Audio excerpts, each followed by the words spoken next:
Do you know how robots are revolutionizing agriculture? In this episode, you'll see a great example. I talk with Jim Ostrowski, the CTO of Blue River Technology. We talk about their See and Spray system, how they partner with John Deere, deep learning, and all things farming, like genetically modified crops, monocrops, and hydroponic farming, as well as, of course, the future of Blue River and the future of robotics in agriculture. I think you'll enjoy this interview if you want to see a very pragmatic and high impact application of robotics. What they're doing helps us feed more people and reduce the environmental impact of doing so. I also think you'll find it interesting how they work with John Deere, a major manufacturer of farming machinery. And lastly, Jim has advice for getting started in agricultural robotics if you're interested in getting involved or looking for a new career. I really enjoyed talking to Jim, and I hope you enjoy this interview.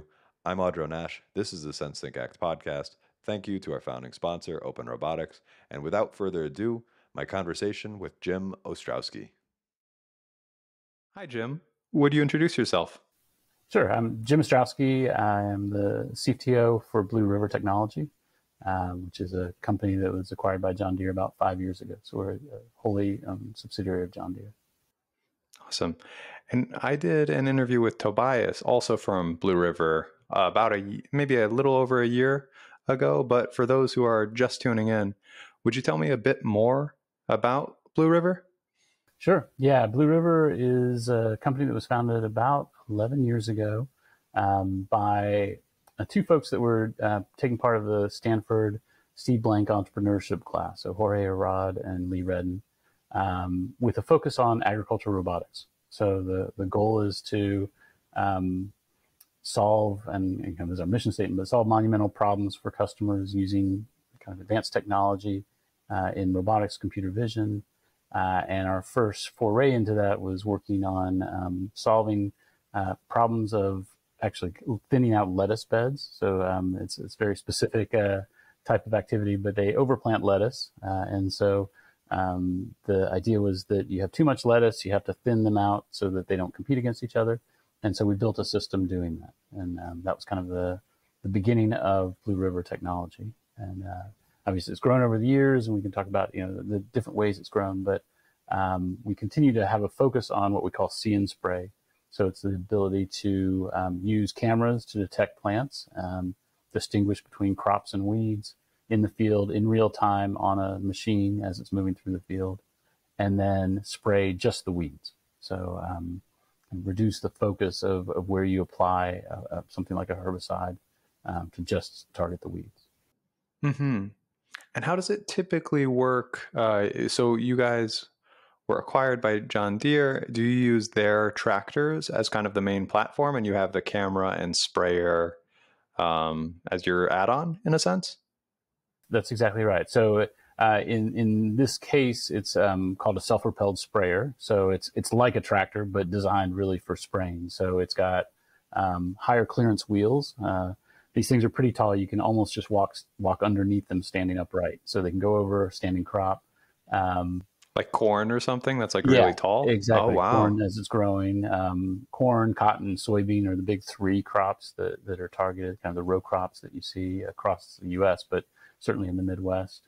And then it also has an integrated boom. So in contrast to a tractor, which normally, if you're using a tractor, you'll pull, they typically call them implements. You'll pull a planter, or you can pull a sprayer also. But these self-propelled sprayers have an integrated attached boom that is a part of the machine.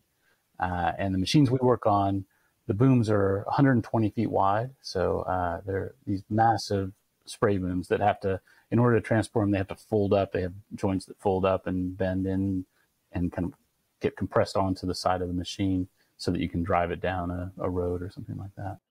That's nuts. Okay. So these are the devices, the 120-foot wide one that you put your sprayers on, and so they're very tall, so they can go over the crops. I imagine so if I'm driving or if I'm flying over the United States, a lot of times I'll look out the window and I'll see a bunch of circles, fields of circles.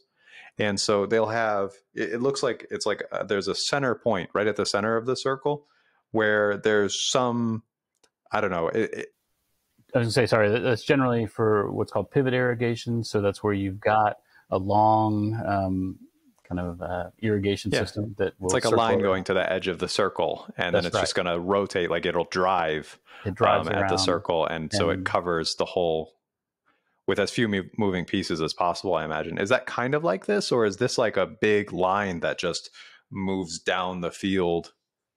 yeah, I would say the boom is yeah, it's more like you're moving this boom down the field exactly, and carrying this just very wide spray system that will have individual spray nozzles every 15 inches or so. Um, And then what we've done, and kind of this comes back to integrating with the John Deere platform, we have taken our cameras and mounted them on the boom. So we have a camera roughly every meter, so every 40 inches or so, um, that can then look and see the plants, distinguish between the weed or the crop, and then send commands to the sprayers to turn on and off. And do this all in real time. These machines are operating typically on the order of 12 to even 20 miles an hour going through a field. So they will cover, yeah, hundreds of acres a day. So it's an incredibly fast operation. Are these machines, are they manually piloted? Like, do you drive? Is there some operator at one of the ends that drives the machine? Yeah, that's correct. So yeah, you've got an operator that's driving the machine. As with a lot of the Deere equipment, there is a system called AutoTrack that is doing GPS guidance. So the driver can effectively let the machine steer its way down the field.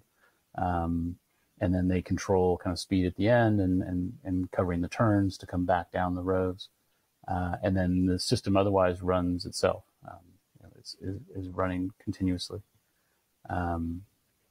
Yeah, so a lot of our work, and maybe this kind of circling back to the early days with lettuce thinning, was a much smaller operation. It was maybe 40 feet wide at the most, and able to just kind of make its way down the field very slowly, a few miles an hour, and with I think all kinds of engineering, we tried to cheat the problem as much as we could. So we had hoods that covered the crops so that we wouldn't have harsh shadows.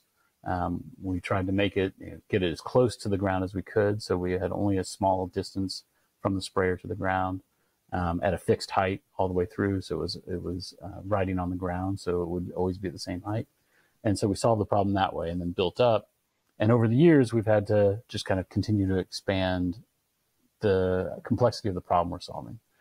Wider, faster, variable height. So this can run anywhere from, the sprayers will go from something like 20 inches above the ground to 50 or 60 inches above the ground. And so being able to do that without any shrouds, so it's just with full sun and illumination and shadows and everything. So solving just kind of this much more complex problem as we've grown with John Deere and the scale that they work in. These the 120-foot long sprayers, they're piloted by a person who's driving them, correct? Yeah, that's right. So like most of the Deere equipment, they have an AutoTrack, kind of auto steer type functionality. So they can have it follow GPS guidance for most of the path. So there's someone in there to make sure all the settings are right and that the machine doesn't hit anything. But the machines effectively can drive themselves for most of the operation. Do they use this? I forget what it's called. RT Connect, RTK. They use that incredibly accurate GPS. Yes. Correct. Yeah. So you're down to centimeters of accuracy in a lot of cases. Yeah. Yeah. How much do those cost again? I was amazed recently that they'd come down so significantly in price from what I remember when we used them in the past. Yeah, I have heard the same. I actually don't know the pricing on them, so I couldn't tell you. I think there's kind of the Starfire system that gets mounted on that I believe is in the $10,000s of dollars. But yeah, you can't quote me on that one. I actually don't. I've never had to buy one myself. Gotcha. So so you have this long bridge basically that's moving around the field, and it has all these sprayers and a bunch of cameras kind of interleaved, not necessarily strictly interleaved, but like a bunch of the cameras and then a bunch of the sprayers on this big bridge. And so that drives around. You said it moves really fast, like 10, you said 10 to 20 miles per hour? Yeah, our typical operation is around 15 miles an hour. That's right. So it's just rapidly moving over these fields, and you're spraying either weeds or the crops that you're pruning, um, depending on what kind of crop it is. Yeah, yeah. For us, it's primarily spraying weeds so far. So, and again, the idea is that we really want to take an image, process it for what's weed, what's crop, and then spray only the weed. And so you reduce the spray down as much as you can to focus just on the weed. And what we're seeing with that is that you can save and reduce the amount of herbicide sprayed by about 60-70%. So, just It's the amount amazing. of herbicide goes down. Yeah, an incredible stat that we just haven't even had these in the market. So this is just in our testing and some kind of initial releases with farmers. We've seen savings of over 2 million gallons of herbicide. So, already we're seeing just in testing. What a big reduction. Because one of the big problems with all of the big agriculture is all the runoff and fertilizer and pesticides and things like this. And this huge reduction because you're using it much more effectively. It does it do something? So if you spray it and you target and you're spraying when you're spraying, it's just high concentrated. Is it pesticides or is it high concentrations of fertilizer? So you kind of like blow them up. I remember from the interview with Tobias. Right, right. So, and this was a change that happened as we shifted from this lettuce thinning that I mentioned to kind of these bigger sprayers. With the lettuce thinning, it was a fertilizer, exactly correct, that we would spray on the lettuce plants, and that would kill them. It would basically dry them out and kill them. And so that was what we're using initially.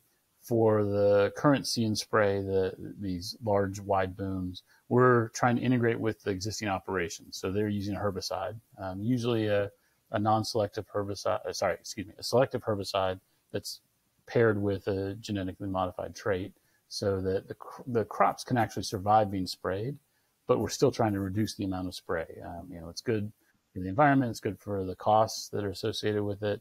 It actually is good for the plants because even though the plants are resistant, they still get affected They don't by like it. a herbicide. That's right. Yeah. It's not like they're Like they might not die, but they probably don't thrive in a yeah. big environment of the pesticide. Yeah, you can tell when they've been sprayed with a pesticide. It doesn't kill them, and the yields have been shown to be fairly equivalent, but it still kind of sets them back a bit. Yeah. But yeah, so this ability to process the imagery, figure out what's in there, turn around and spray it, and at these speeds, all has to happen within roughly 100 milliseconds, 150 milliseconds to be able to get the decisions made and the spray to hit in the right place. Mm-hmm. Your actual sprayer, is it articulated? So does it move on like 2 degrees of rotation? No, it doesn't. So it's just a fixed sprayer. That's right. So we have to decide kind of where the plant is relative to each of the spray nozzles and decide which ones to activate. I'm surprised it doesn't even have one axis of like rotation, for Right. example. So it could like pivot to the side or something. No, But you no, just yeah, you control the timing very that's precisely. exactly it. And so you're going over it. And that's why you have your sprayers so frequently. Because you said the cameras are every meter and the sprayers are every, I don't know, you said 15 inches. Yeah, yeah. So whatever that is in metric. Yeah, yeah. so because of that, that's how you get your accuracy. It's probably cheaper and more reliable than having a bunch of actuators. I think that's the challenge is, and we've explored some of that. There are companies that do that have actuated nozzles that are trying to spray exactly where the plants are. But what you typically see with that is they can control 1 or 2 rows at a time, moving at maybe 2 miles an hour. And so it really isn't something that kind of would be compatible with the scale exactly. Yeah. How much, just out of curiosity, when you're moving one of these and it's 120 feet and it's going at 10 miles per hour or 20 miles per hour, how much ground are you covering in a day in this one time? Like how large are these fields that we're talking about? Yeah, yeah. So they're covering hundreds of acres a day, and I think you can even get up to the 1,000 acre mark. I don't, one machine in a day. Yeah. How many acres in a square mile? It's a lot. Acres confuse me pretty significantly. Yeah. I think of acres the way I picture it. So I couldn't tell you in a square mile, but a couple acres to a football field is kind of the rough sizing. So it's a massive, massive area of land that these things are able to cover. Because I mean, 20 miles per hour is really fast, and you're just like 120 feet wide. You're just flying over these. That's incredible. That's right. Yeah. Yeah. Yeah. I mean, and compare that relative to. I should know the stat off the top of my head. I haven't done it in a while though. When we were doing lettuce, one of the things that we were always looking at was the comparison relative to labor, because lettuce thinning can be done manually. It's traditional hand crew with a hoe going in and kind of knocking out the weeds in the plants, and they would typically have an 80-person crew covering a field a day usually. So it'd be like 5 to 15 acres a day. So you can imagine that the amount of labor that takes to cover just a small field, 5, 10, 15 acres. Is tremendous.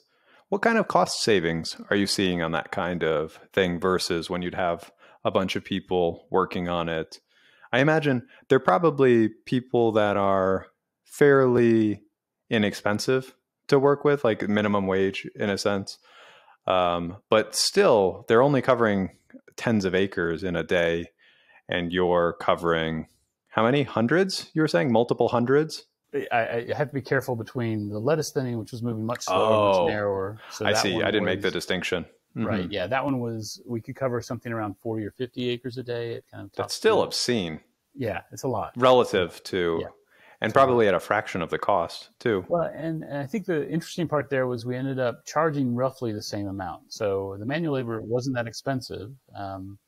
But yeah, the costs were comparable. The same per day or the same per acre? Yeah, per acre. So we would charge on the acreage basis. Yeah. How does it compare? But I mean, even if that is true, that it's the same price for this automation, with all of the labor shortages, I would imagine that's a big win anyways. Like, that's right. I don't know, because we often think about it, especially it's come to light many times in this podcast that it's like robots are taking jobs. But then it's like, but we're so short on people for a lot of these roles that we just really need to make the existing people efficient, and wherever we can automate is probably very good. Yeah, that's right. And we see that over and over, that the labor shortages are just a huge pain point for farming, agriculture. Absolutely. We're also seeing this in other areas that Deere works in construction, forestry, kind of all those areas that it's both finding the labor, good labor. How do you deal with situations, as an example, when you have to both harvest and do things like thin or till or something like that? You need to do these operations basically at the same time. So you get these labor gaps where you don't have something, you don't have enough labor to do both. So how do you supplement the labor and like you said, make it more efficient? I think it's an enormous problem that I don't think people.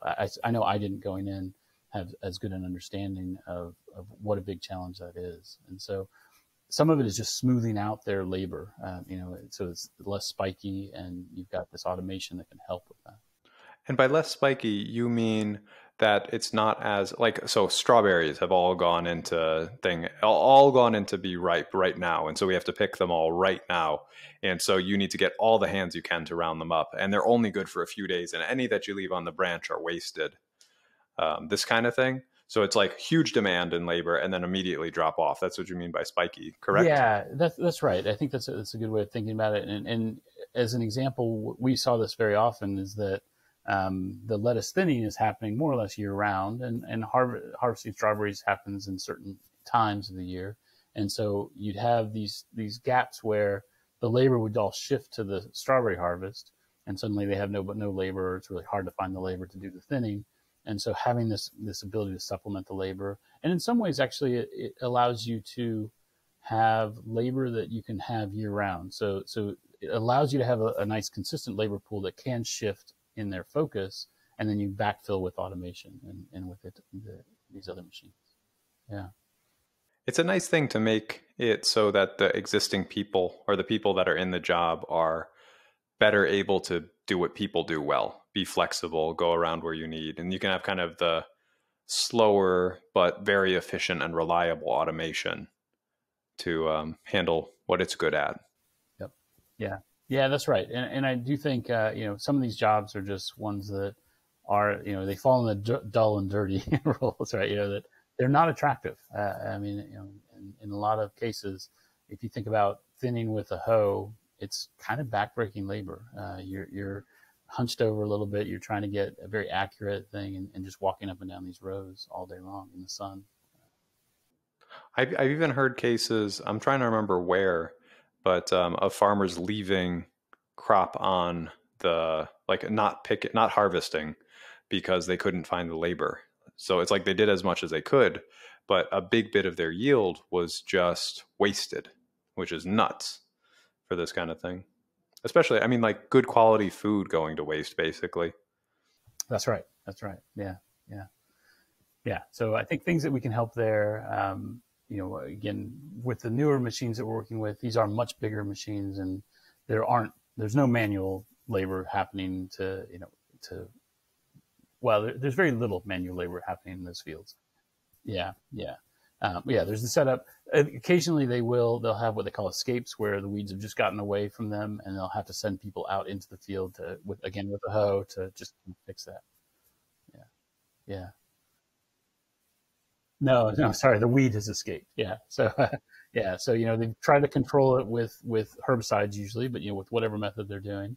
And then a lot of this is actually driven by herbicide resistant weeds. So the weed has grown. There's this really well known and hated weed called pigweed, which is become more and more prevalent across the Delta area, southeast, and through the Midwest. That is herbicide resistant. So something like a Roundup doesn't have any effect on it. It just grows. And so if that gets out of control, it will escape. It'll continue to grow and start to outpace the crop. And probably the most important aspect of that is that as it grows, if it goes to seed, it will create, they call them seed banks, but it creates this bank of seeds in the nearby area that can be in the millions of seeds that will then sit dormant for the following years and just becomes a problem. Yeah, it's tricky. These non-beneficial plants that are kind of native grow very well, or maybe even if they're not native, they might be invasive, but they outcompete the things that give us something desirable, and that's very hard. And then especially if we like try to kill them with this, but then the selection pressure makes it so that they evolve resistance to the herbicide or whatever. What do you think of where do you think this is going in the future? Where it's we're in an arms race effectively with these plants that are trying to level up their defense as we're trying to invent new ways to kill them. Do you think where do you see it going, I suppose? Yeah, I think there's several directions that I see happening, and kind of it's happening in parallel, and we're exploring some of them. We have focused on more the chemical side of things, so using herbicides, but trying to limit the use and have it very focused and targeted. The main challenge there is one of how do you apply enough, whatever. It could be energy, it could be herbicide, it could be, and by energy it could be like lasers or fire or a manual thing. But how do you kill the plants? How do you apply the effort that you need?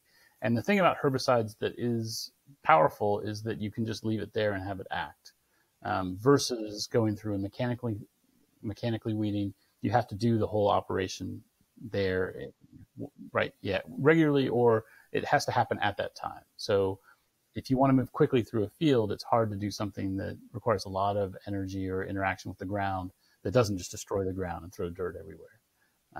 Same thing with electricity, or again, lasers have been tried.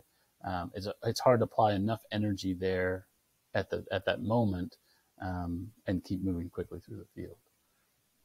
So there are a number, and so this is getting into kind of the divergent paths. I think there are several companies that I'm excited about. I think it's great to see them out there that are applying these more mechanical or electrical mechanisms to weed control. they tend to be slower. And so a lot of them are focusing on autonomy as the way to enable the machines to move slower and cover more area. Like do it 24/7 kind That's of thing. right. Just keep Yep. patrolling, getting Yep. all the weeds. Yeah, Yeah. you saw the Okay. interview with Helen Grainer Mhm. on the Turtle Yes. platform. Right. And so like that kind of thing on a bigger scale, which has, it's like a little Roomba effectively that goes in your Right. gardens and weed whacks all of the starting weeds down. That's right. Kind of Right. thing. Exactly. Yeah. So, and I've seen some built in Australia that have a solar power system. It's hard to get kind of the right balance there on things that are big enough to be at farm scale. And I think that's one of the biggest challenges. I think the Turtle is like, I don't remember exactly, maybe like 20 by 10 or something like Yeah, this. I remember her saying it was a 200 square foot area. Yep. Oh, you remember better. Yes. Yep. So that's right. And, it's obviously that's one of the challenges. And I think where, especially working with John Deere, we're trying to target the markets that John Deere works in, which are these larger scale farms that are necessary to feed billions of people. We need these larger scale farms also, or we need to figure out how to make that work. And so the other area that we've been looking at and thinking about is, can you focus on non-selective herbicides, so the ones that are not paired with GMO crops, but you have to spray very precisely. Would you? So it's a genetically modified organism, the GMO crops. So they basically selective, like I don't know exactly how they do it. Maybe it's like selective breeding, or maybe it's like altering the DNA or something crazy, so that it becomes more resistant to a specific herbicide. That's right. So it's exactly that. They've modified the crop. I think mostly through selective breeding. I'm not an expert on the process, but yes, to be able to resist and tolerate the herbicide in a way that the other weeds don't. Mm-hmm. Because these have been bred for it, and so you're gonna not exactly coat the whole field in it, but you could kind of think of it that way. So you just coat the whole field in it. Oh, and you're actually or right. Literally. I mean, literally, it's what they call it broadcast spraying, and you basically go out and spray just the entire field. You take that boom and just turn on all the sprayers and cover the whole. Mm-hmm. And the other things are not adapted to it, except for this pigweed. It sounds like. Right. Yep. Well, and unfortunately, and like you said earlier, it's kind of an arms race. There are weeds that are adapting. So I don't know how many species there are today, but there are quite a number. Pigweed is a good example. Water hemp is another big one. But they continue to evolve. Kind of a broader question. I read a book on farming a while ago, and they argued against monocrop cultures. One of the big reasons for this that I understood, and I don't have any strong stance in this, but what they were saying is that when you have monocrops, it's a big homogeneous environment. And so if something takes over, it takes over really, really well and effectively. So like you'll have beetles, for example, just destroy your crops or something like this, because they're like, oh, it's like basically infinite food for the duration of the big monocrops. Right. And I know that certain ones, like they'll checkerboard them, or they'll do some sort of pattern for making it so that it's not as homogeneous between the different crop planting. But this approach that we're taking at Blue River is very good, it sounds like, for very homogeneous crops. What do you just kind of think on the balance of this? Yeah, I think it's good to call out, and I don't claim to be an expert on kind of or have a strong held opinion on what's the right thing to do there, but I do think you're right about monocropping has its dangers in that you are kind of setting yourself up for different issues to creep in a way that wouldn't happen. And big too, in a way that it can scale because it has like infinite of whatever it eats, the pest, or the environment's very well prepared for the weed to come in, or whatever it might be. Yeah. And I think I don't think we're trying to propose this and say this needs to be done in a monocropping environment. I think, and I'm not sure if you're saying this exactly, but I mean, one of the things that helps is crop rotations. So you kind of rotate through different crops. And certainly we're targeting the ability to spray into different crops and allow that. I think from like one field to another kind of thing, and it can be a different mix. Yeah, it can be whatever you want. And so it's, That's right. You just change it up based on whatever's in the field. So yeah, there's no dependence on, I mean, it is going to be big fields probably because you have a 120-foot wide thing. But you can still vary it significantly. It could go even like it makes one pass, or it doesn't even have to. You could have a mix the whole way through, but it might be hard to harvest effectively. That's the biggest challenge. Yeah, in kind of this dual cropping is a little bit hard to figure out how do you harvest it. Do you have, sometimes it's kind of a ground cover crop that gets mixed in that isn't actually harvested. It's just there to help with some of the diversity. But I think the crop rotation. There is a whole big push in regenerative farming that we're really interested in looking at ways to support. I think things like cover cropping. So I don't know what that is. So cover crops are just essentially crops that you plant in kind of, let's call it the off season, or when the main crop is not growing, that allow it to retain moisture, keep the soil intact. They're kind of. And then what do you till it? You like break it all up when you are ready to plant your harvest crop or whatever. You can do that. You can some of them are harvestable, so there are different things that you can harvest also. You can sometimes winter will just kill them off, and you can plant over them in the next season. But it still keeps it from like weeds taking over because there is something there, like grass. For the first time in my life, I own a house, and so we have a lawn, and so I'm seeing how like grass that's well taken care of prevents weeds. So I can imagine that being more general and applying to the farm also, like where your crops are. So you plant something there, it takes root, and it prevents all these sneaky pest crops from getting in. From creeping in. Yeah, that is certainly the ideal. I think there's also other areas within regenerative farming like no-till, so where you don't till the farm. So I think the argument that I've heard is that with tilling, you are turning the earth and you're releasing moisture, you're potentially upsetting kind of the microbiome that's in the earth. Yeah. And so there are advantages to no-till operations. There's some places where you really need to till. So we obviously support tillage as well. But there's kind of these different operations, and being able to go in and support places where you'll leave corn stubble or leave different residue in the field to help just with it kind of improving season over season.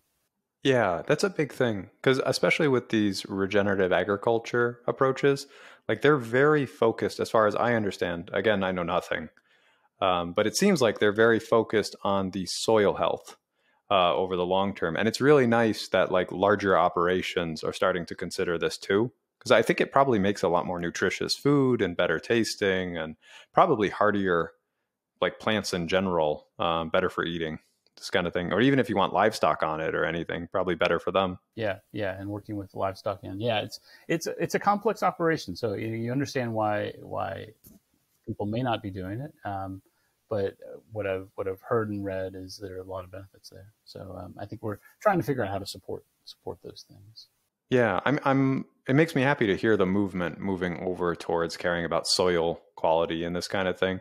I just I again don't know very much, but like thinking about like Food Inc. and documentaries like this, where they just show kind of the horrors of agriculture, especially on a large scale. It's nice to hear that it's moving towards caring about the soil and using way less pesticides. It's like we're enabling a lot of this through the automation that you guys are introducing in similar companies, so that it can be more sustainable. Right. And I think the one thing I always want to call out though is as we work with farmers that are in these, even in monocropping, these people are really passionate about the land and the soil and the health of the food. And I want to always make sure we're clear that I think the farmers are doing the best with what tools they have, and so some of what we can do is provide better tools. Yes, I think that's very important. My impression from like Food Inc., it was not that the farmers are doing anything bad, but rather the incentives around them are making it very hard to exist if they don't go and do these big crops in these ways that may be harmful kind of downstream in our environment, sometimes Yeah, literally. I think people are trying to find better ways again to maintain the land and improve the food that comes out of it. Yeah, everyone's highly motivated towards that. Yeah.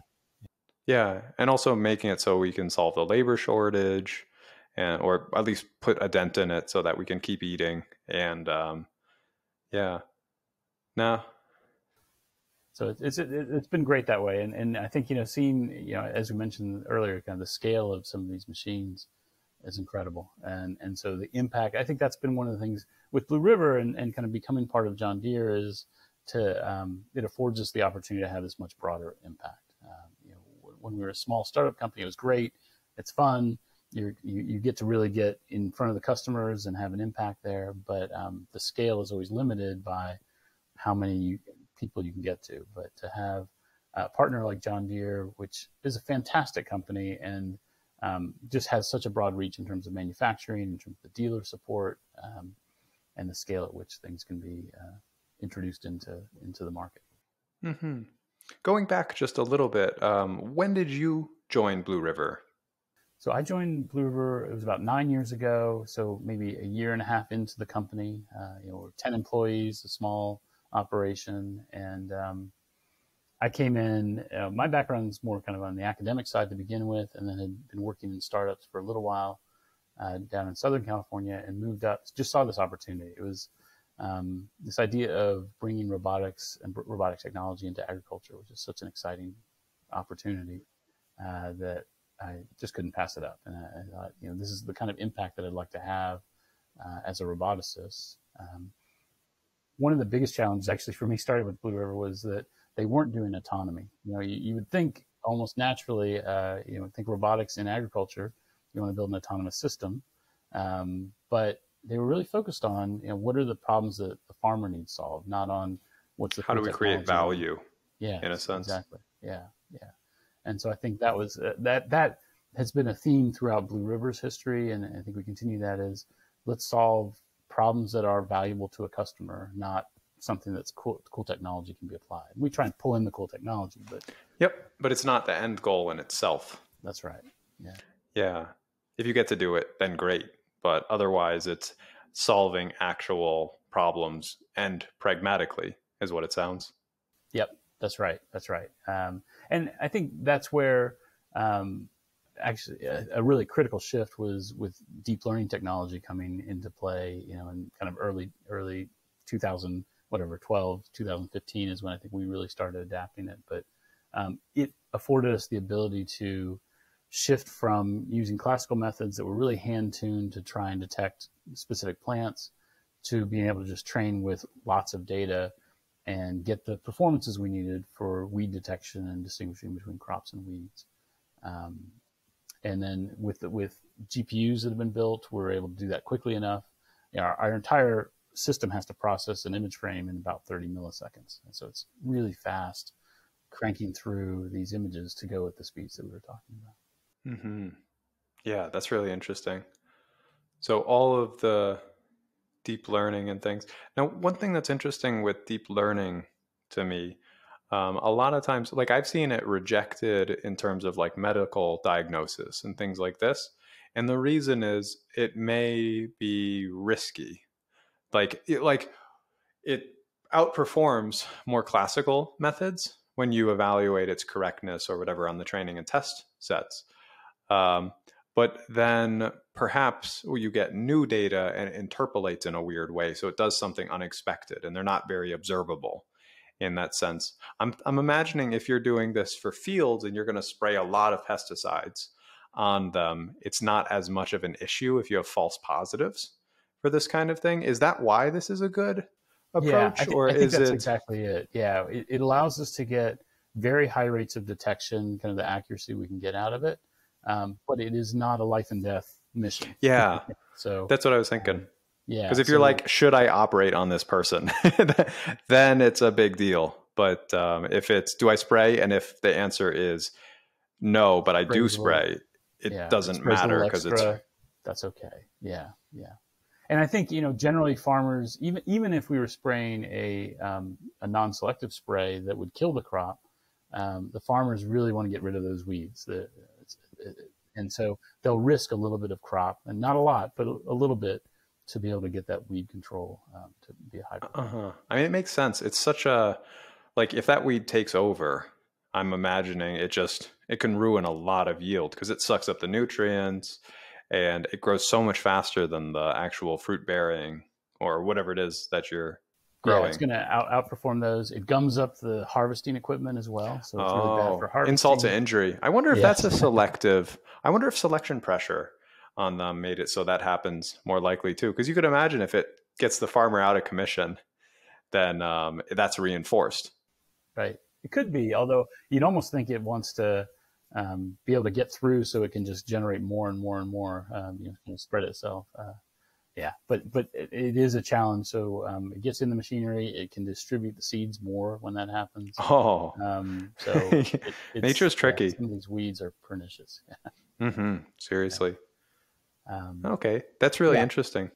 And then I was just going to say, deep learning also is what's we've bootstrapped into autonomy. So we just announced this at CES last year, but we're starting to sell and test out a autonomous tractor for doing tillage. And so the use of deep learning has enabled that to actually be a product in a way that I think 10 years ago even it would have been really challenging. Yeah. So for these, in both applications, tilling and weed spraying for deep learning, you probably need to label things really well. Because I assume you're doing supervised learning in a sense. So you have your test images and you have if you think you should spray or not, or something like this. Or you have your test images and it's, should I till there maybe? Or what's the question with that one? So the autonomous tillage is less about the tillage operation, although that's important, and more around the autonomy. So we were talking earlier that the tractors can kind of drive themselves. They have this auto track. And so Deere's been doing that for 20 years. And Deere, I have to give them credit. They're a high-tech company in many ways, right? They really have been able to do this for years. But what they have not had in the past and what we're building is the ability to know when to stop. And so, to stop for people or obstacles or anything that you need to stop for. So you do like anomaly detection or something with deep learning, or what do you do? We specifically are looking for people. That's our number one priority to keep things safe. But we also are doing anomaly detection to look for other obstacles that maybe come up in the path that you want to stop for. Do you use like thermal cameras or anything like this? Or we're using primarily color cameras still today. And we have lights. Do you have like lights? Oh, you do? Okay. Because that makes it a bit easier. I was just thinking like night or difficult lighting conditions or any of these things. Also, then the deep learning, it's much more varied data that you're probably getting. Yeah, but we've been able to, and partly one of the reasons for selecting tillage is it's a fairly constrained set of environments, and the range of data is a little bit less than going out on a road and doing autonomous driving, but even thinking about some of the farming operations. Tillage is usually you've got a field that's mostly been harvested and kind of is empty. Yeah, and so you're going through what should be an empty field. Interesting. It's cool you guys are broadening out from the spray and pesticides or whatever it is, spray and kill. See and spray, yeah. To tillage. Tell me more about the tillage space that you're entering.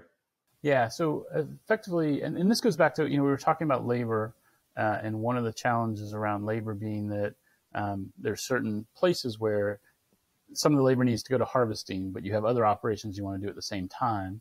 And tillage, fall tillage in particular, is a good example of that. So you have to harvest. You're not going to give that up.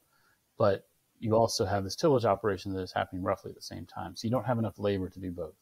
And so focusing on tillage to start was a good opportunity for us to explore autonomy, understand the challenges there, and solve a problem that the farmers have with labor in the same situation. And like I said earlier, it's basically we're doing kind of this detection algorithm to make it a safe system without an operator in the cab. So taking an operator out of the cab, farmer just drives up to the field, drops it off, and then lets it run. Okay, so you were saying that the tillage is it was a nice problem because people are out of the way and you are able to kind of focus on the autonomy side of things. So it's almost like this is a first foray into automating possibly other tasks on the farm, because you're going to nail down this autonomy piece. Yeah, that's correct. And I think, starting with autonomy again was easy. The other thing that was really nice about autonomy is, about tillage for autonomy is if you mess up a field in tillage, you're fine. You just go back and till it again. If you mess up a harvesting pass, you're in trouble. Yeah. So you don't get a second chance on that one. I think what we're thinking about is let's build the autonomy capabilities within John Deere, within Blue River, to look at new operations. And there are just so many operations out there. So if you think about, there's kind of tillage, goes into planting, goes into spraying, goes into harvesting. So that there are all these operations that, as we were saying, the driving of the equipment is already automated. These things will drive themselves up and down the field, but they just don't know how to stop. And so what we're giving is that ability to stop. Huh. So what do you mean they don't know how to stop? In that, if the person walks in front of a machine, it would just keep going, right? So that obviously is not a good thing. Yeah. I see. So there's no sensing. It's just entirely GPS driven, it's all basically. GPS driven. Yep. I see. So it's like, I'm going to do this path. This is the path you've said. And it'll stop at the end of the route. But the thing is, if something is in the middle between here and the route, it will not notice it because it's not driven with other sensors. I see. Yeah. So it's all just GPS IMU driven.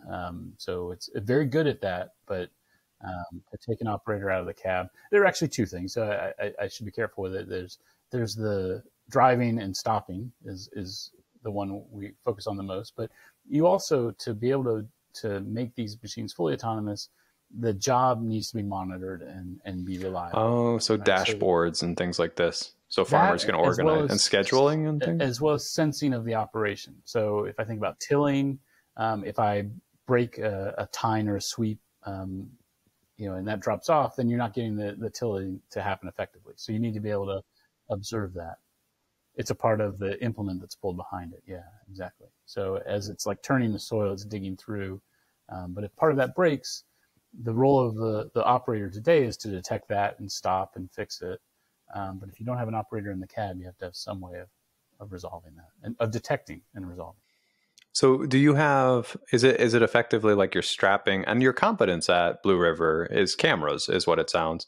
So are you using largely cameras to determine if functionality is normal? Yeah. We use cameras. We've explored other things. You can use microphones to understand. Yeah, I was thinking a microphone would be good too. Yeah, that's right. But so far, cameras have gotten us most of the way, and we use different types of detection to see what's happening. But and what I was thinking there's kind of the broader question of if you want to make each of these machines autonomous, you also have to automate the job that they're doing. It's very different than a self-driving car, right? The job of the car at that point is just to take you from point A to point B. Yeah, it's only about location. It's not about, I don't know, how it's processing the ground or something. Exactly. Yeah. It's not about seeing the sights. So you could have no one in the car and you're still doing that job just fine.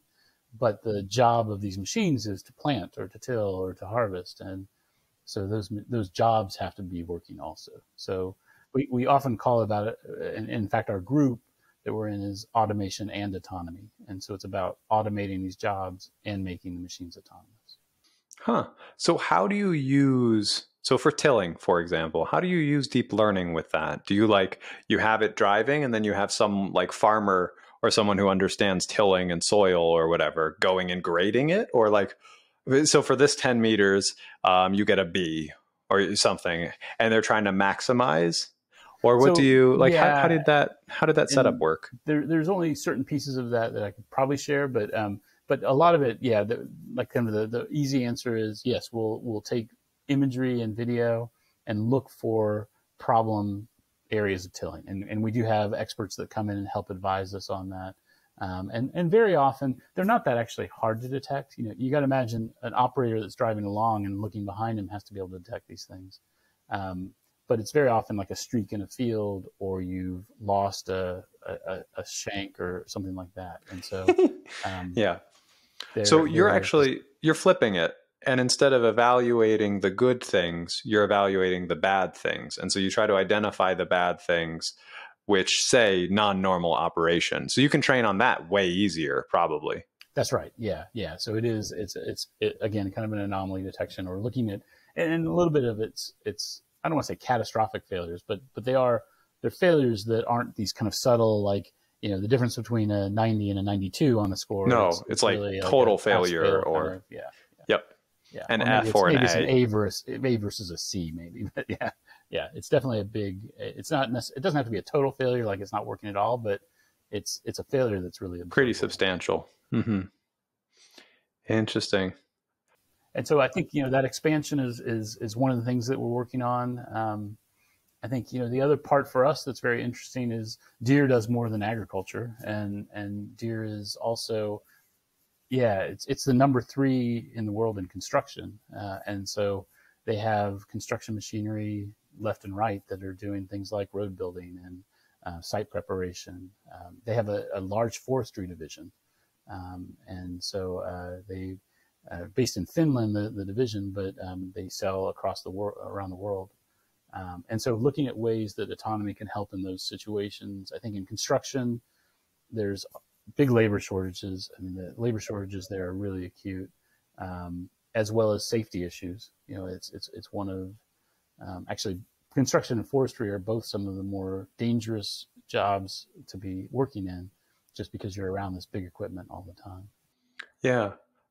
Before we move into maybe talking about like forestry and construction, do you imagine that some of these tasks, like tilling and like once you nail that autonomy part, do you think we'll ever have, or how? I guess I suspect you think we'll have this, but the timeline would be interesting too for round the clock machines doing things, like robots doing things autonomously on the farm, or like the farmer just sits at home with an iPad and they schedule when everything should occur. This kind of thing. Like how far away do you think we are from something like that? That's a great question. I love it. I think it's going to go in stages. So, if you're asking like, when is it 100%? I think we're 10 decades out. Yeah. Yeah. But when I think about each of these operations starting to become fully autonomous, it's not going to be 24/7, 365 a year, because these operations just don't make sense in that setting. You don't have to be tilling all the time. You can't till at certain times. But I mean, like if a farmer doesn't even have to kick it off, and it just can go round the clock when it's necessary. That's right. That's right. I mean, for tillage, we're talking years. I mean, we're releasing this product already, right? So this product is there. Yeah, we've already done thousands of acres of autonomous tillage. So it's happening. That is, again, like it's now, in the next couple of years, it'll start to expand. But, and it is the sort of thing, actually, the one caveat I'll make is we still today have to have the farmer move the machine from field to field. So it can go and till an entire field, but we're not trying to solve the on-road problem of driving this machine to the next field. Yeah, yeah. And getting safety right, well, you have to solve autonomous car to a mild degree for this, and actually maybe harder because your weirdly shaped big equipment has to be aware of itself and everything. Yeah, and well, I guess all cars and these equipment do a lot of damage, but they are big pieces of equipment, so they can do a lot of damage. Yeah, so we do want to be very careful with that, and I think actually it's been one of the things that we've found really rewarding is to. And when we talk to folks, kind of friends in the autonomous vehicle space, is I feel like we will be going to market having machines that are impacting people's lives in the short term, right? It's now.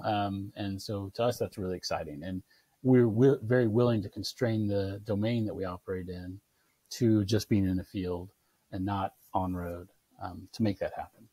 And also it probably doesn't make sense in terms of like staffing and things to try to solve those problems just yet. Because it's not that big of an issue. Like eventually, if everything is autonomous and the farmers are saying, the worst thing about this is that I have to drive it to the field. It's like, okay, then you can solve it. But right now, I'm sure there's plenty of other issues and things that they want. Plenty of other concerns. Yeah, you're right. You're right. But they are. It has been really interesting to see the farmer now be able to go on their phone from wherever they are and just watch the machine run. And again, you know, it's one of those things we get really excited about it because of the autonomy aspect. Deere's been doing this for years, where we have some great pictures of a farmer watching his fleet run. Now, it's not autonomous, but being able to observe these things on his phone from Hawaii or, you know, like wherever, from the beach. And so I think giving the farmer the ability to be productive, you know, especially the farm owner, be productive when they don't have to be sitting in the seat. Going back to your original question, though, it made me think about harvesting is one that farmers seem to really, they both care about a lot. It's the most important thing, you know, most important operation, and requires the most skill. And so I think that'll be the last one we'll see automated and made autonomous. And yeah. And it's almost like they don't want to give it up. I think it's, you know, it's one they take a lot of pride in also. Oh, interesting. Yeah. I mean, I wonder with like a bunch of strawberries being left on the thing, like they might really want additional help, but it's a hard problem, I think. Like I've seen a lot of academic research in this area, and I think it's very hard to generalize it to make it so it's as reliable that you can do thousands of acres like you guys are doing. Yeah, well, and I think this is another one that we found challenging when we looked at harvesting. You know, when we were doing the lettuce thinning originally, we looked at harvesting and applying technology there. And there are 2 or 3 challenges even. And there's some companies that are doing this. You know, Harvest Crew is this one based out of Florida that I've seen recently that's doing strawberry harvesting, and they seem to be making really good progress. Hell yeah. Oh, it's great. I haven't looked in a few years. It's maybe been 5 years since I checked in, but. Yeah. So, but I think some of the challenges were, one is just around manipulation, right? Manipulation, especially of soft goods, is really hard. And so let's not start there. You know, that was kind of one of the choices. I think also we saw this a lot, is that in these specialty crops, this is kind of what they generally call like the vegetables and the fruits and orchards even. The manipulation challenge that you have to solve is different for almost for every crop. And so you end up having to make a different machine for each of these different crops. It's not very generalizable for this kind of thing. Exactly, yeah. So your strawberry harvester doesn't work for lettuce harvesting, and lettuce doesn't work for artichokes, or, you know, it just, yeah, it doesn't translate well. Yeah.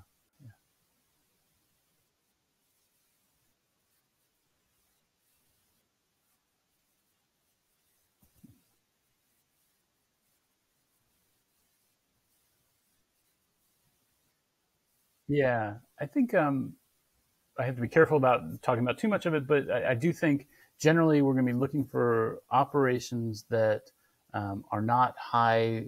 The automation piece, yeah, it's not high stakes. Yeah, you're right, and not super complex. And so some of the operations I know that we've looked at and have come to mind are around driving like a grain cart, which is a follower cart that follows a harvester to pick up the, you know, to have the grain transported in. And I think there's going to be, you know, I do think a lot of the operations that lead up to harvesting, like spraying, like planting, are good opportunities there.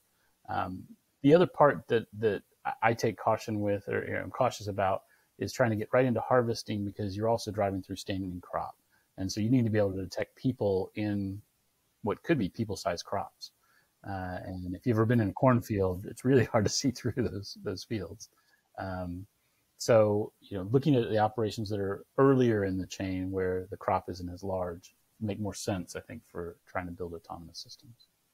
Mm-hmm. I think that's probably right.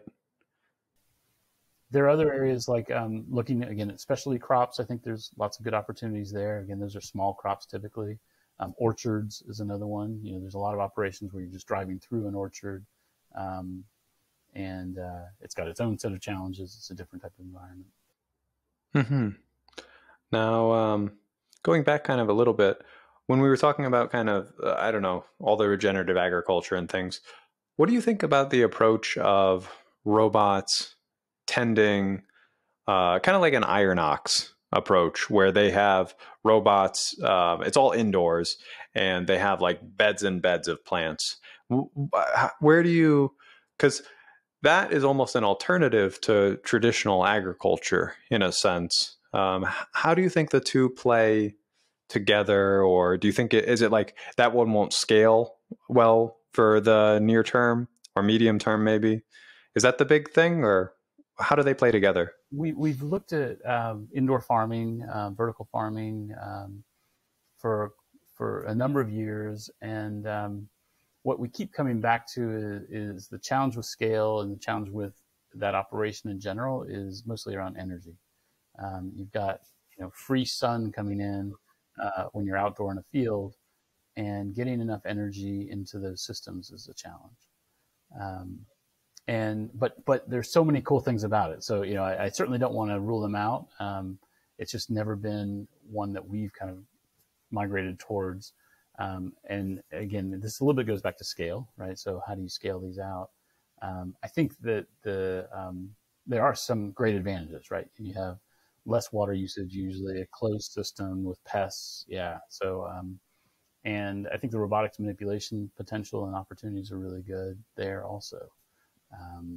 Being able to automate that makes a lot of sense when you've got something that's so structured.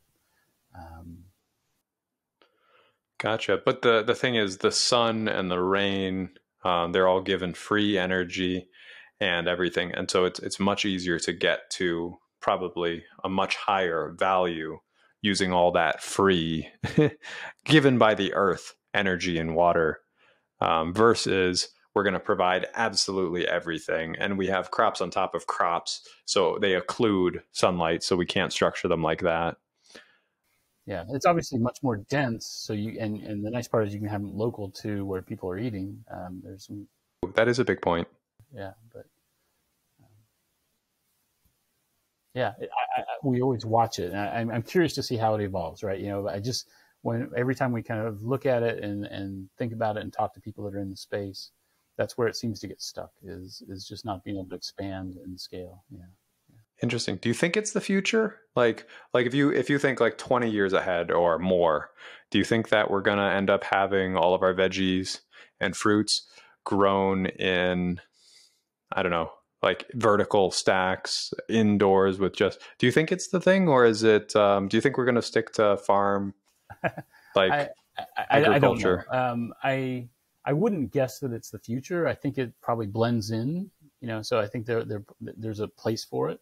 I think the other challenge that they have is getting the same quality of nutrients and taste and everything out of those foods. The earth does a lot of things that we don't really notice. Right. Yeah, that's true. Yeah. There's something about, and maybe it's just kind of having just kind of learned so much and been in these fields so much, is just being in contact with the earth and having that soil that is there that I would be so reluctant to give that up. I think that there's something really nice about that too. So it's hard for me to imagine not having crops grown in the soil. I'm sure we could do better at getting the food we need out of smaller land and trying to make that more efficient somehow. But yeah, I don't know. I don't see in my lifetime that we switch over to all indoor crops. Yeah. I mean, the energy thing is a big thing. And then also, I think, that like lab grown meat and this kind of thing where they'll have like big trays of it and it like twitches because they electrocute it and all sorts of things. I think like that, I haven't tried any, but I heard it tastes weird. And I think like the bodies of the animals we're eating, they're so complex and there's so many things we don't understand that are going on in them that it probably, the result might be the flavor, but it's also maybe how good it is for us. And I would wonder if plants would be the same way, but I don't know. I'm not sure. Yeah, I don't know. I wouldn't be surprised if it's hard to recreate that same effect, and we've adapted to it of having outdoor plants. But yeah, I don't know. I enjoy so many aspects of being outside and having plants that are grown, in soil, and it's hard to think about giving that up. For sure. Do you have your own garden I have a or little anything? garden. Yeah. Although I was wondering if you do your own farming of some sort. Yeah, very small though. But yeah, and my biggest issue is possums. They come and eat it. Coming in and eating stuff or whatever. Very funny. Let's see. Where do you think Blue River is headed in the next, say, I normally ask like 2 to 5 years, but what do you think 10 years? Like, yeah. I think the biggest one I see is us expanding the fleet around autonomy and automated activities. So, I think this See and Spray isn't autonomous, but it's being able to automate that, being able to scale it, having it work in new areas. So, we've talked about herbicide savings, but there are all these other there's fertilizer being applied. There's other pesticides that get applied. So being able to kind of expand and scale that out, I think is going to be really important. So you're at scaling, basically. You have something that is valuable and it's providing value in one specific area, but there's a lot of adjacent things that are not that large of a jump. And so you're going to be growing into those different areas that are just adjacent. Yeah, I think that's right. And then autonomy, I think there's just so many opportunities in these domains that aren't on-road autonomy. They're off-road autonomy. They're in more constrained environments. And with the labor challenges that we see today, there's just more and more demand for this. And it's kind of how do you make these machines help people get the work done that needs to be done, and whether that's I mentioned construction and forestry are kind of two areas. I think the forestry one, we're trying to think about ways in which we could help with some of the wildfire problem with forestry. I think there's really good opportunities to use equipment and kind of advanced machinery and automation to help support the labor shortages that are there.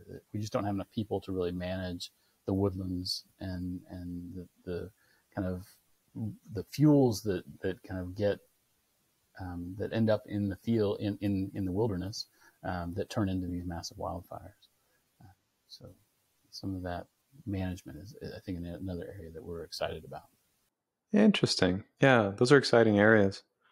Where do you imagine kind of breaking into forestry? Because I'm thinking navigation is probably challenging in forests. I'm imagining you can't put in 120-foot long thing to just prune the forest very easily because it'll run into all sorts of trees. Yeah, that's right. Yeah, so it wouldn't be that. I mean, I think Deere already sells a number of different pieces of equipment around harvesting trees and manipulating them, picking them up. The partnership between you and them is so nice because they're in all these industries, and then you guys get to bring the technology and sensing and deep learning and all this stuff to kind of automate whatever is possible, given the highly functional machines that they already have and have, I don't know, a huge amount of experience with. Yeah, and the quality of the builds that they, the equipment they build is just amazing, and there's a real brand there that has been earned, I think, I'm a big fan just before being part of Deere, just the equipment we've always used from them has been solid. The support you get is really solid. So it's been fun to be part of this company and to be able to leverage, again, that equipment and the quality that's there to then automate it and bring these new technologies on them and just kind of advance the state of the art. What are they like to integrate with? So when they have a device, I imagine that maybe it has like a CAN bus, controller area network bus, which is kind of what is in cars and this kind of thing, connecting a bunch of devices and sensors and things. So you connect to their CAN network and then kind of work within their existing protocol, or how does it work to connect to the John Deere devices? So we will connect in. Obviously, we have the ability to integrate at a very low level, so we can get into kind of the deepest parts of the system and have changes made and work with them to evolve the system in ways that solve the problems that we need to do. I mean, a good example is just being able to turn at the end of a row for autonomy, right? So you need to turn around, and so and even doing 3-point turns with a tillage implement. So kind of how do you do that, and working with the Deere teams to be able to enable that? Because again, they've done a lot of the pieces there, and then we're just interfacing to say, okay, now you need to stop, or now you need to change the operation. Yeah. So it's a really tight partnership, but we also try and kind of move quickly and explore the areas. I think another thing that has been interesting for us is from the Blue River side, we're obviously more on the software domain, although we do a lot of hardware and we consider it kind of a robotics problem, but and then Deere is much more a hardware company traditionally, and so we're kind of meeting in the middle. And I think we kind of have traditionally looked at product and how do you do product management from a different perspective. And one of the things about Blue River is really embedding ourselves with the customer, getting machines early and often, and kind of this iterative process that's very Silicon Valley-ish. But to get an understanding of the customer needs and how we can solve those customer problems, and where it doesn't work, get the negative feedback also, so that we can improve it. And so I think we're adapting that model and trying to work within a larger organization that that I think knows their customer, knows historically their customer better. And, so if they need to make a change, they understand how to do that and can roll that out across a fleet. But this new technology evolves so quickly, we're trying to figure out how to adapt that into this larger organization that has to be slower and has to be more methodical.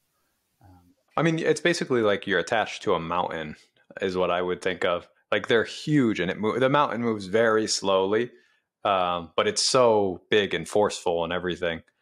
The analogy I've used sometimes is Deere is like this very big gear that's kind of spinning slowly. And has you're this little one that's like, yeah, we're spinning like very fast. So how do we couple those without crashing the gears?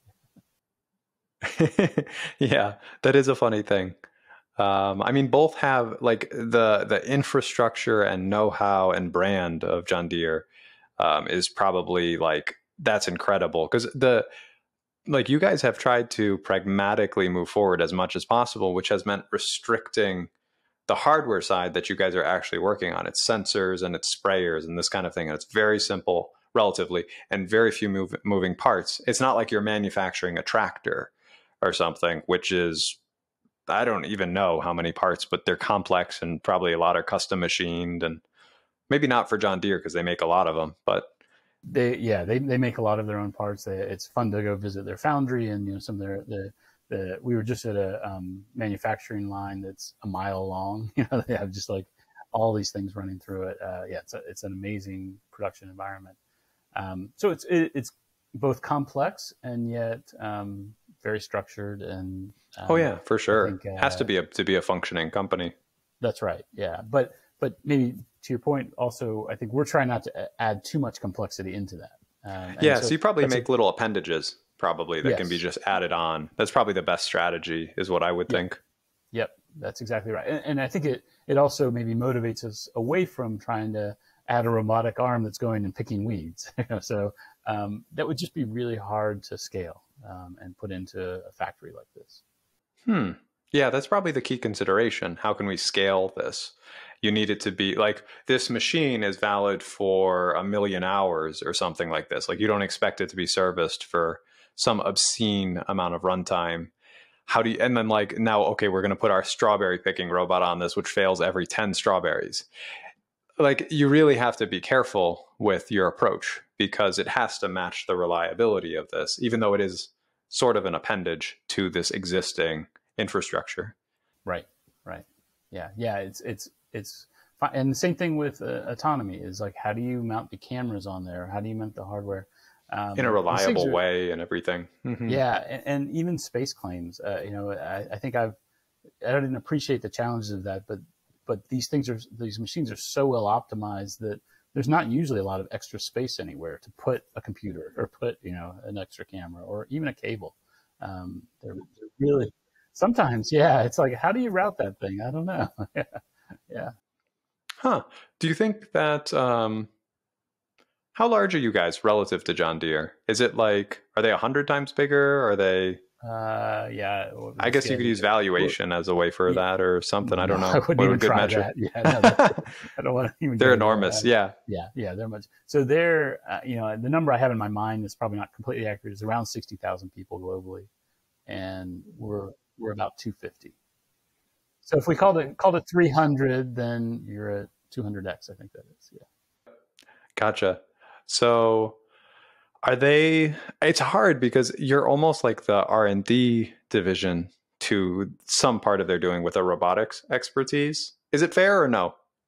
Yeah, I am careful with that because they do have a number of good R&D centers. Yeah, and they are pushing. You're the technology forward. robotics R&D And in we're some more, sense. a And you are robotics making player. production, Yes. but you are doing production all the way. So it's not entirely Yes. fair Yes. to say. Yeah, that's another one that's I think very interesting from a perspective of like a startup company being acquired, is that and this is us going in, and I think where we were compatible with John Deere in the acquisition is we did not want to be a research center. We wanted to get things into production. It's so important for us as a culture, and I think that works well with John Deere. At the same time, we do have to figure out where the limits on that are. We don't need to build our own staffing to do support or build a tractor. Exactly. Yeah. And so yeah, we look at where we can kind of transition out of things, but we feel ownership all the way through to production. Yeah, that's wonderful. Because you are aware of the whole process, which instead of like, I make this, I ship it, they commercialize it kind of thing, where you do not get the full feedback loop and you don't get the full ownership and you don't get the full lessons of, I don't know, customers using it and saying, it broke here, it didn't do this, it's whatever. And then because it's software, you get to iterate quickly, which is exciting, probably. Yeah. Well, and also, I mean, I'm sure I'm guilty of it, but I hate that feeling of the researcher said, okay, I figured out how to do this. Now just go and implement it. And it's not that easy. It's really a hard thing to do. And so I think we feel ownership or responsibility for not just kind of throwing it over a wall and saying, hey, go figure out how to make this a reality. I like that expression, throwing it over a wall. Yeah. Mm-hmm. Yeah. Here you go. So we're very careful about that. Yeah, exactly. And again, I won't say we're perfect about it, but we realize that a great way to make something fail is to not have the right ownership and all the way through to production. I think that's probably a great lesson. Yeah.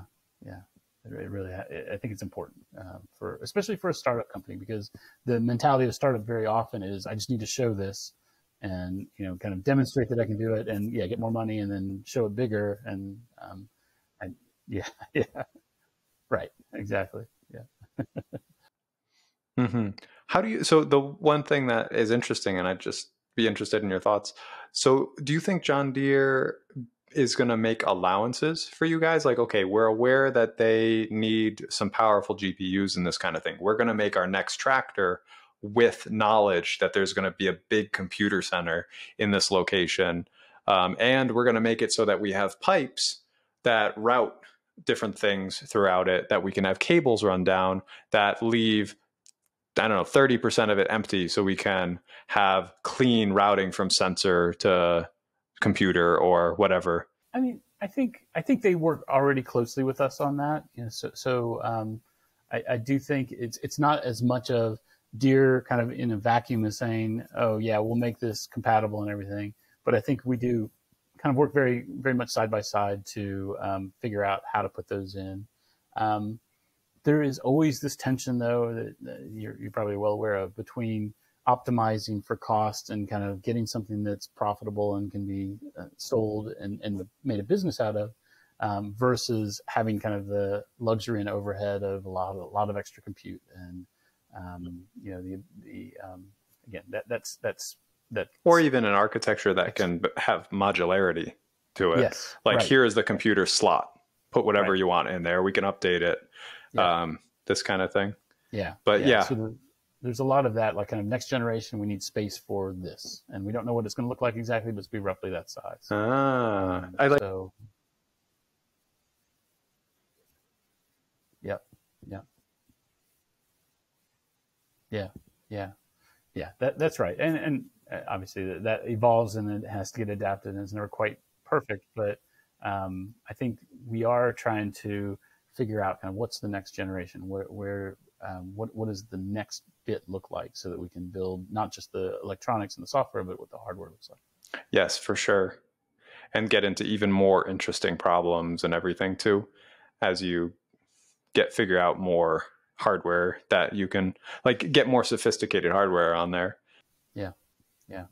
Well, and that's another big challenge, is that the hardware is changing so fast. You get new better processors come out every couple of years, and these machines very often are supported for 20 years. That's kind of the expected lifetime of a lot of the machines. And so how do you balance those two, of wanting to turn over compute hardware very quickly, but have a machine that's got a lifetime that's much, much longer than that? I feel like this know. is kind of the central challenge at this point in robotics to me. It's because we're strapping our things to existing infrastructure. And the big challenge is, how do you support the new, quick moving, highly iterative part with this existing thing that's evolved slowly and really solves the problem well? It just seems like this is coming everywhere. Yeah, I think that's absolutely right. And, I haven't seen how I don't know if it's fully played out yet in autonomous vehicles, right? So I think we're trying to learn that. I think of it a lot around cell phones, right? Cell phone is almost a disposable quantity after a few years. And it's just because the technology keeps, is really accelerating or rapidly moving, maybe not accelerating, but I don't think, because that feels more like a disposable product, maybe we don't worry about it quite as much. But when you start talking about cars and big machinery that are definitely not disposable, like, what do you do with those? Yeah, how do you support them? Yeah, and no moving parts really in a cell phone too, which makes a big difference, I imagine. Yeah. It's also smaller, lower cost. I mean, I think it's closer to that level of, hey, I'm okay replacing it every few years, as opposed to, a multi-$100,000 tractor or harvester or something like that. Yeah, yeah. Although we do see, and it'd be interesting to see how this plays out. A lot, especially kind of the bigger farmers that will lease their equipment or rotate their equipment every few years, as a way of staying on the newest technology. And so, in a sense, they're kind of doing it. They're creating a secondary market there for those older devices. What I don't know is how to continue to support those, or I don't think I don't know. We haven't fully figured that out. Yeah, yeah. Very interesting. So we have just a couple minutes left before we go over our time. So someone is a new graduate and they're very interested in this space, where do they start? What advice do you have for them? Wow. I'm trying to think of even where to turn on that. I mean, I do think for us, deep learning has been an amazing thing. So, having at least some exposure to deep learning, I think is valuable. Getting the exposure to robotics. I think there are so many good opportunities. They're kind of percolating up and down, but in startups around agriculture, and kind of getting exposure to agriculture, and even some of these other spaces we talked about, construction and forestry. For us, it's finding folks who are adaptable, because the space it moves so quickly, right? And so being able to, maybe the two of the biggest qualities I look for are, can you adapt? Can you learn? Are you continuously growing and learning? And how do you think through a problem? Like, kind of what's your methodology, or being thoughtful around troubleshooting an issue or structuring a problem in a way that's kind of logical and well thought out.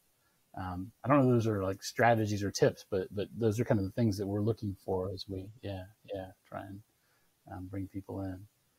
I think being a technical wizard is always good, but there's things are just evolving and changing so quickly that I feel like being adaptable is really a critical I don't know, skill set, if you call it a skill set. But yeah.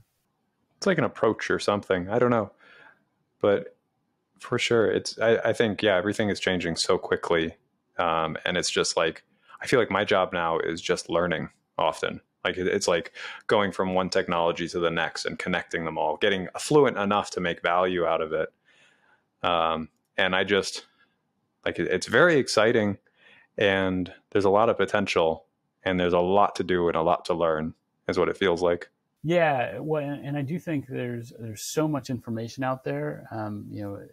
It's an information overload. So being able to filter really well is another, I think, thing that you have to be able to evaluate pretty quickly, filter down to what works and what doesn't, or what you at least want to spend your time exploring. That's another maybe another skill set that I think is it's a kind of, call it a soft skill, but it's really valuable these days with just the amount of information, the amount of new developments. I had someone kind of jokingly mention with deep learning, they felt like they couldn't take a vacation because things evolve so fast, and they would fall behind. And obviously that's not healthy, and I don't want to encourage that. But that's just a signal of I think people feeling like the technology is really evolving at a rapid rate. Yeah. To me, based on your advice with the learn to be adaptable and then learn to filter, I feel like probably one very actionable way to do that is to just work on projects that have some clear scope, because you're going to have to integrate a bunch of things and learn a bunch more things. And you're going to also learn to filter stuff out, because there's a lot of things that look like they're useful and then you try them and they're not. And so like how to discard quickly and all these kinds of things. Right. Yeah. Yeah. I think, the other thing that I mentioned this earlier, I love about Blue River is this tight coupling of engineering and product management, and kind of having a passion for customer problems from an engineering perspective, and vice versa. Even like the product manager is really interested in the technology and how that it comes into reality as a product. But that space, I think, is a really interesting space that engineers should get more exposure to. We try to get our engineers out into the field to talk to customers as soon as we can. Just getting exposure to customers. And I think if you're in a job and you're not exposed to customer demands, that's unfortunate. That's a big miss. So finding ways to get that exposure to what the customers really want. And maybe one more thing is focus. I think that's another piece that understanding those customer needs allows you to focus. And I have to own up to not always being laser focused, but I'm surrounded by people that have that ability, and it's very valuable. So being able to kind of shut out some of the noise, not be distracted by the shiny objects that are around, or the new technologies that aren't what you really need, but focusing on solving the problem. So wrapping up, do you have any contact info or links you'd like to share with our watchers and listeners? So bluerivertech.com, I think, is the website. That would be kind of that'd be great. That's the main one. I think I'm obviously on LinkedIn. People could reach out there. I'm always happy to chat more. We are always hiring, so that go right to the website. But we definitely continue to expand. Our goal is to start up these new projects on a regular basis. We're kind of treating it almost like as an internal venture capital, not fund, but kind of incubator. So looking for that next opportunity in John Deere that makes sense for Blue River to act on, and doing that on a regular basis. So we kind of start with a very small team that just goes and does some exploration, almost like you've got your angel investor, and then build that out by kind of growing the team as if we effectively do need to get funding from Deere and do that internally, but have it almost like new startups kind of incubating. So it's an exciting time for us as we continue to evolve and both have products and projects like See & Spray and this autonomous tillage that are going into market and being sold, as well as new projects that are kind of starting up.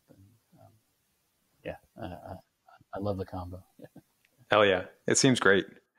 You get to, you periodically will reinvent yourself with that, as these like seed ventures will grow bigger and then maybe eventually take on more of the value of like your market share or the current income coming in for John Deere. Yeah, that'll be an interesting one to see if we end up kind of taking away from certain markets because we've created a new market. We haven't seen that happen yet, but won't rule it out. Never say never. Yeah. Yeah. All right. Thank you for the time, and I really enjoyed this. Thank you. Yeah, it's been awesome. Appreciate it. All right. Bye, everyone.